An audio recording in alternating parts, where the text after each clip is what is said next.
To feel empowered, we need to be reflected. We need to be reflected in all aspects, in all areas.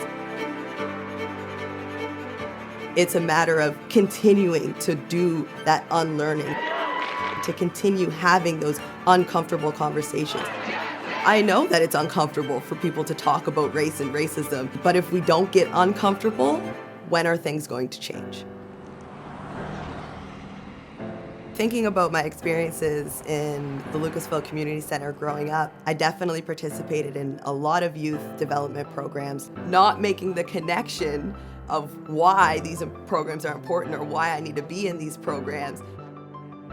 Thinking about the education system as a whole, how the curriculum does not reflect us, how the environment does not reflect us, how the teachers that are standing in front of us do not reflect us. There's a wide achievement gap that is happening across the entire system. The approaches that we're taking to solve these problems are Band-Aid approaches, instead of looking at the system as a whole and making the changes that are needed to better reflect, to better support, and to better teach Black students. How can I thrive in an environment where I'm not reflected at all? My son is the biggest blessing of my entire life. These systems is where I don't have the trust in.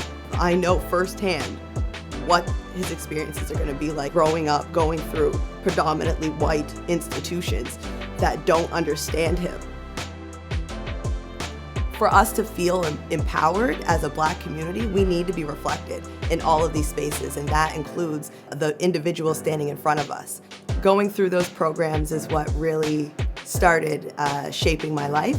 I started recognizing that, my mother isn't doing this just for me to have a better future and to see myself reflected in the curriculum and to see myself reflected in spaces where I wasn't taught to be. She was doing this for all of us. And I think that really resonated with me coming full circle. I became a facilitator of these programming. So I was that day camp leader, I was that tutorer. And then being in a position of life now where I can develop and create those programs.